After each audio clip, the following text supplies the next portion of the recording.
Hello everyone, today we are going to start chapter number 16 working capital.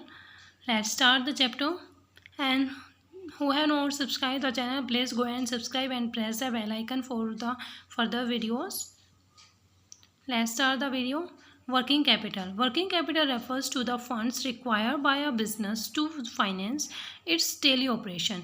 इसमें बताया गया है कि वर्किंग कैपिटल वो होती है जिसमें फंड्स रिक्वायर किए जाते हैं बिजनेस के द्वारा फाइनेंस करने के लिए to finance its daily operation. जो उसके डेली ऑपरेशंस होते हैं, जो भी एक्सपेंसेस होते हैं, उनको मैनेज करने के लिए जो फाइनेंस रिक्वायर किया जाता है बिजनेस के द्वारा, तो वह क्या होती है, हमारी वर्किंग कैपिटल होती है। जैसे कि such as paying bills, bill को पे करने के लिए, या buying inventory and collecting account receivable, तो ये सारे किस में आते हैं, वर्किंग कैपिटल में आते हैं। ठीक है। और मीनिंग क्या है अब इसका, working capital is the life blood of the business enabling is to meet its short term financing obligations. इसमें बताया गया है जो वर्किंग कैपिटल है वो लाइफ ब्लड माना जाता है बिजनेस का, जिसमें शॉर्ट टर्म फाइनेंशियल ऑब्लिगेशंस को मीट किया जाता है। और ये रिप्रेजेंट करता है कि जो एक्सेस करंट एसेट्स हैं ओवर करंट लाइबिलिटीज़, मतलब कि करंट एसेट्स ज़्यादा होनी चाहिए करंट लाइबिलिटीज़ से। अब करंट लाइबिलिटीज़ क्या होंगी, जो कि हमें शॉर्ट टर्म लोन्स की पेमेंट करते हैं, वो करंट लाइबिलिटीज़ में आती है। ओके, उससे ज़्यादा क्या होना चाहिए, करंट एसेट्स होनी चाहिए। अब देखते हैं ऑब्जेक्टिव क्या होते हैं वर्किंग कैपिटल के। टू एंश्योर लिक्विडिटी, मतलब जो हो लिक्विडिटी है उसको एंश्योर करना। ठीक है, लिक्विडिटी मतलब कैश फ्लो को एंश्योर करना, और मैनेज करता है कैश फ्लो को। ठीक है। To finance inventory and account receivable, इसमें बताया गया है जो हमारी फाइनेंस इन्वेंट्री है और अकाउंट रिसीवेबल है उसको मैनेज करता है, और रिकवर करता है ऑपरेशनल एक्सपेंसेस को, और एडवांटेज लेता है जो बिजनेस में अपॉर्चुनिटीज़ आती हैं। ऑप्टिमम यूटिलाइजेशन या ऑप्टिमम रिसोर्सेज एलोकेशन करते हैं, रेड्यूस करते हैं जो फाइनेंशियल के रिस्क होंगे। ओके, ये थे हमारे ऑब्जेक्टिव वर्किंग कैपिटल के। ओके, अब देखते हैं जो फैक्टर इन्फ्लुएंस करेंगे वर्किंग कैपिटल रिक्वायरमेंट को। ठीक है, जो वर्किंग कैपिटल की जहाँ पे नीड होगी, जो फैक्टर यूज़ किए जाएंगे या जो फैक्टर इन्फ्लुएंस करते हैं वर्किंग कैपिटल का रिक्वायरमेंट को। ओके, नेचर बिजनेस का, ये डिपेंड करता है बिजनेस के नेचर पर। अगर बिजनेस का नेचर बहुत बड़ा है, ठीक है, तो उसमें जो वर्किंग कैपिटल है वो ज़्यादा चाहिए, क्योंकि बिल भी ज़्यादा आएगा, ज़्यादा हमें इन्वेंट्री बाई करनी होगी, और अकाउंट्स के लिए भी हमें ज़्यादा पैसा चाहिए होगा, और ग्रोथ के लिए ज़्यादा पैसा चाहिए होगा। ओके, तो हमारा अगर हमारा बिजनेस स्मॉल है तो हमें स्मॉल मतलब छोटी कम वर्किंग कैपिटल चाहिए। ओके, तो डिपेंड किस पे करता है, नेचर ऑफ बिजनेस पर। सेल्स वॉल्यूम, अगर हमारे sales lead to higher working capital, अगर ज़्यादा सेल्स करेंगे तो हमारी क्या है, वर्किंग कैपिटल ज़्यादा चाहिए, क्योंकि हमें प्रोडक्शन भी ज़्यादा करना होगा, और हमें जो एम्प्लॉयज़ हैं वो भी ज़्यादा लेने होंगे, और जो एजेंट्स हैं वो भी ज़्यादा अपॉइंट करने पड़ेंगे। नेक्स्ट है inventory turnover. Faster inventory turnover reduce करती है वर्किंग कैपिटल की रिक्वायरमेंट को। अगर जो हमारे पास जो हमने इन्वेंट्री है वो हमारे पास टर्न ओवर हो जाती है, तो वो क्या करेगी, वर्किंग कैपिटल की रिक्वायरमेंट को कम करेगी। अकाउंट रिसीवेबल एंड पेएबल, जो अकाउंट में पैसे आएगा या जो हमारे अकाउंट से पैसे जाएंगे उस पर भी डिपेंड करती है। कैसे, अगर हम ज़्यादा पेमेंट करते हैं तो क्या होगा, स्लोअर कलेक्शन होगी हमारे पास। ठीक है, और स्लोअर कलेक्शन होगी, इंक्रीज क्या करेगी, वर्किंग कैपिटल की रिक्वायरमेंट को इंक्रीज करेगी, क्योंकि हमारे बैंक से पैसा जा रहा है। अब कैश फ्लो, अगर कैश फ्लो हमारा अगर इनफ्लो हो रहा है तो रिड्यूस करेगी वर्किंग कैपिटल को, अगर आउटफ्लो हो रहा है तो हमें वर्किंग कैपिटल चाहिए है।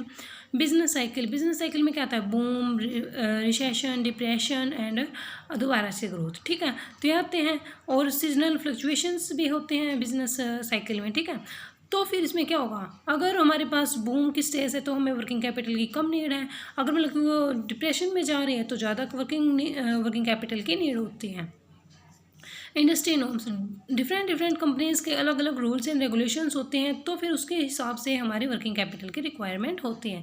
Supply chain management, efficiently supply chain management reduce करती है। अगर अच्छी सप्लाई चेन मैनेजमेंट है तो वो क्या करेगी, रिड्यूस करेगी वर्किंग कैपिटल की रिक्वायरमेंट को। Inventory management, effective inventory management है तो वो रिड्यूस करेगी हमारी वर्किंग कैपिटल को। अकाउंटेबल पेएबल, अगर हम ज़्यादा timely payment of account payable reduce करती है हमारी, अगर हम टाइम से पेमेंट कर देते हैं तो हमारी वर्किंग कैपिटल कम नीड होगी। ठीक है, next one is growth rate. अगर हमारे जो रैपिड ग्रोथ हो रही है तो उसमें हमें एडिशनल वर्किंग कैपिटल चाहिए, क्योंकि हमें इन्वेस्टमेंट करना होगा, तभी तो हमारे बिजनेस की ग्रोथ अच्छी होगी। इकोनॉमिक कंडीशन, अगर इन्फ्लेशन है या इंटरेस्ट रेट ज़्यादा लग रहा है और इकोनॉमिक में अनसर्टेनिटी है तो वो इम्पेक्ट करेगी वर्किंग कैपिटल की नीड पर, ठीक है। अगर अच्छी है, सब कुछ अच्छा चल रहा है तो वर्किंग कैपिटल कम लगेगी। प्रोडक्शन साइकिल, प्रोडक्शन साइकिल में क्या है, लॉन्गर प्रोडक्शन, हम ज़्यादा प्रोडक्शन करेंगे तो ज़्यादा वर्किंग कैपिटल चाहिए। रॉ मटेरियल का अगर प्राइस ज़्यादा है तो वर्किंग कैपिटल ज़्यादा चाहिए, ठीक है। तो ये थे हमारे फैक्टर जो कि वर्किंग कैपिटल रिक्वायरमेंट को इम्फेक्ट करते हैं। अब है हमारे मेथड्स फाइनेंस के जो वर्किंग कैपिटल की रिक्वायरमेंट पर, मतलब किस तरीके से हमें वर्किंग कैपिटल को पेमेंट करनी है, रिक्वायर की जाती है। तो है फर्स्ट है इनफॉर्मल क्रेडिट। इनफॉर्मल क्रेडिट में होता है अनऑर्गेनाइज्ड और अनऑफिशियल फाइनेंशियल हेल्प। जैसे कि जैसे कि गांव में रहते हैं या मतलब कि कोई शहर में रहता है, ठीक है, तो उससे क्या होगा कि जो बंदे हैं हम आपस में ले लेते पैसे, ठीक है, जैसे ब्याज पर किसी से ले लिए या लैंडलॉर्ड से ले लिए पैसे, तो वो क्या होते हैं, मतलब उनमें कोई लीगल चीज़ नहीं होती, आपस की बात होती है, रिलेशनशिप की बात होती है, वो रिलेशंस की बात होती है, तो वो अनऑर्गेनाइज्ड और अनऑफिशियल फाइनेंशियल हेल्प होती है।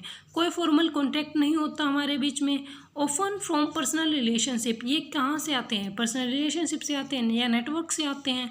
इंटरेस्ट रेट भी कम होता है इन पर, और टर्म में वेरी और बी हाई। अगर जो इंटरेस्ट रेट है, अगर जो हाँ इंटरेस्ट रेट हाई होता है, ठीक है। और बोरोइंग्स फ्रॉम फ्रेंड्स, फैमिली और प्राइवेट मनी लेंडर्स, हम इनसे पैसा लेते हैं तो क्या है, हमें ज़्यादा फ़ायदा होगा, ना ही कोई हमें लीगल चीज़ करनी पड़ेगी, ना ही हमें बैंक्स में जाना पड़ेगा, आसानी से हमें पैसा मिल सकता है। अब क्या आता है trade credit. Gate credit from the suppliers और वेंडर्स, हम कहाँ से भी ले सकते हैं पैसे, सप्लायर्स और वेंडर से भी ले सकते हैं। एक्रूवल्स, डिले पेइंग एक्सपेंसेस होते हैं ये, बल्कि हम डिले भी कर देते हैं। फ्रेंड्स और फैमिली से भी लोन ले सकते हैं हम, और प्राइवेट मनी लेंडर से भी ले सकते हैं। Peer to peer lending, borrow from other in the network, मतलब नेटवर्क, किसी नेटवर्क से पैसा ले लेना, ठीक है, नेटवर्क के थ्रू। नेक्स्ट है फॉर्मल क्रेडिट, ये ऑर्गेनाइज्ड और ऑफिशियल फाइनेंशियल हेल्प होती है। फॉर्मल कॉन्ट्रैक्ट किया जाता है, इसमें बैंक से लेने पड़ते हैं। इंटरेस्ट रेट क्लियर और रेगुलेटेड होती है, जो हमारी चल रही है वही तो लगेगी। और जो बैंक के लोन हैं, क्रेडिट कार्ड्स हैं, उनके थ्रू हमें पैसा मिलता है। Bank overdraft, get short term loans from the bank, हम शॉर्ट टर्म लोन्स भी ले सकते हैं बैंक से। शॉर्ट टर्म लोन्स बोरो कर सकते हैं बैंक से और फाइनेंशियल इंस्टीट्यूशन से। क्रेडिट लोन ले सकते हैं। Get a pre approved loan limit from the bank. Short term investment के लिए भी हम ले सकते हैं। किन किन में, कमर्शियल पेपर और ट्रेजरी बिल्स, ये इसमें आते हैं। तो ये हमारा चैप्टर कंप्लीट नहीं होता, ये फर्स्ट पार्ट है, और नेक्स्ट वीडियो में हम मनी मार्केट के बारे में पढ़ेंगे, जो कि इसी चैप्टर से रिलेटेड। हमने क्या पढ़ा, वर्किंग कैपिटल पढ़ी है। नेक्स्ट वीडियो में हम वर्किंग मनी कैपिटल पढ़ेंगे। Thank you guys for watching this video, and please go and subscribe the channel and press the bell icon. Thank you for watching my video.